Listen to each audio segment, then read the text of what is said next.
नमस्कार, सभी को जय श्री राम। मैं रंजीत कुमार सिंह, ग्राम बड़ा सुंडवरा, पोस्ट विद्यासागर, जिला जामताड़ा, झारखंड का रहने वाला हूं। मैं आज आप लोग के सामने कुछ अपना विचार रखने की कोशिश कर रहा हूं। समाज में कुछ ऐसी कुरीतियां, कुप्रथाएं मौजूद हैं, इनको हम सबको मिल के खत्म करने का प्रयास करना चाहिए। सबसे पहले मैं तो सोशल मीडिया में जो कर्मी हैं, कर्मचारी लोग हैं, इन लोग से मैं कहना चाहता हूँ कि आप लोग जो छोटी सी बात का रुई का पहाड़ बना सकते हैं और बनाते भी हैं, तो समाज में कुछ अच्छाई करके भी उसमें जो बदलाव लाना चाहते हैं, उन लोग के बारे में भी खबरें विस्तार से समाज को बताइए ताकि प्रचार प्रसार हो सके। लेकिन आप लोग जो चीज़ अच्छाई है, कोई अच्छा कर रहा है, उस विषय में तो आप लोग कोई चीज़ समाचार में दिखाएंगे नहीं। सिर्फ मसालेदार, तड़ाकेदार, भड़ाकेदार खबरें को आप लोग मीडिया में खूब फैलाइएगा। मैं उन सब से मैं कहना चाहता हूँ कि समाज में कुछ बदलाव करने का जो कोशिश कर रहे हैं, वैसे खबरें को भी आप समाज के बीच में लाने का प्रयास करें। अभी मैं दहेज प्रथा के विषय में बात करना चाह रहा हूँ। मैंने अपना जो पुत्र है, उसकी दहेज मुक्त शादी करने की घोषणा किया। वो अपने हृदय से, मन से किया हूँ। ये किसी का दबाव और मैंने बहकावे में आके नहीं किया हूँ। कुछ मेरे दोस्त कहते हैं कि अभी तो तुमने बोल दिया, बाद में मुकर जाओगे। तो उन सब से मैं कहना चाहता हूँ कि ठीक है, यदि मैं मुकर जा रहा हूँ, तो आप तो अच्छे आदमी हैं, तो आप तो ऐसा घोषणा करिए और आप अपने घोषणा पे कायम रहिए। लेकिन तो वो करेंगे नहीं, जो कर रहे हैं उसके बीच में टांग अड़ाएंगे। खुद तो सुधरेंगे नहीं, न दूसरे को सुधरने देंगे। बोलेंगे जब सब समाज में दहेज मुक्त करेंगे तब हम भी करेंगे। अरे भाई, समाज में सब कौन करेगा? समाज के सबके बीच में आप भी आते हैं। तो सबसे पहले अपने आप को सुधारिए। हम सुधरेंगे तो जग सुधरेगा। लेकिन अपने आप को पहले सुधारने की कोशिश कीजिए। यदि आप सक्षम हैं, इस योग्य हैं कि अपना, जैसे बेटी का विवाह में अपने पैसा खर्च करते हैं, तो कुछ पैसा अपना बेटा के शादी में भी खर्च करके उस बेटी का पिता का उद्धार कीजिए। उस पे ऐसा दबाव मत डालिए, डिमांड मत कीजिए।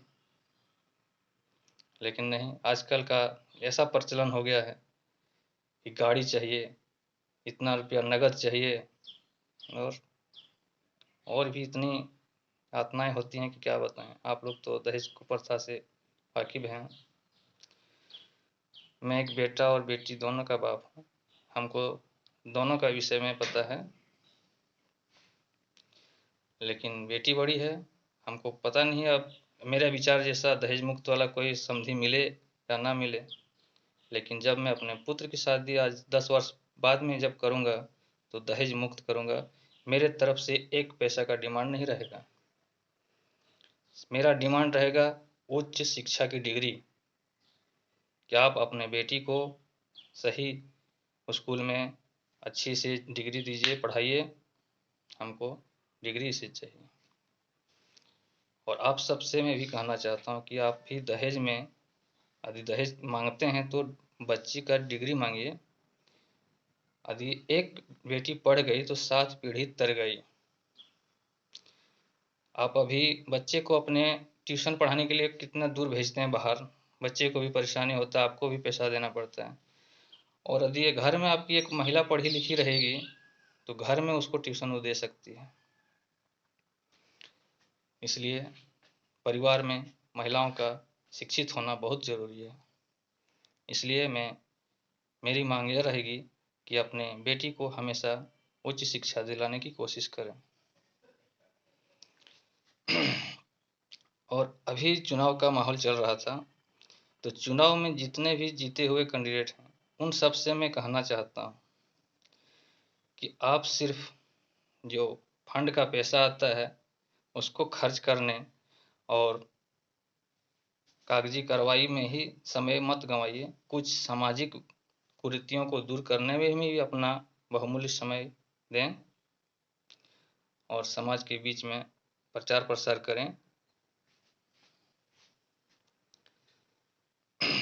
और मैं एक चीज़ और कहना चाहता हूँ कि कुछ मनचले लड़के लड़कियाँ जो बाहर पढ़ने जाती है और अंतर जातीय विवाह कर देती है, उन सब से मैं कहना चाहता हूँ कि आप अपना भविष्य खराब करते हैं, साथ में दूसरे बच्चियों का भी भविष्य खराब करते हैं। आपको पता नहीं आपके इस कदम से दूसरे घर की जो इज्जतदार की घर की बच्चियां हैं, माँ बाप अपने बच्ची को पढ़ने के लिए, उच्च शिक्षा दिलाने के लिए दूर नहीं भेज पाते हैं। कारण आप जैसे जो गंदी कुरीतियाँ समाज में फैला रहे हैं, उस विषय में सोचने पर मजबूर हो जाते हैं कि कहीं आपके जैसा ये भी कहीं बाहर जाके गलत कदम ना उठा ले। इसलिए आप सबसे मैं कहना चाहता हूँ कि ऐसी गलतियाँ ना करें। धन्यवाद।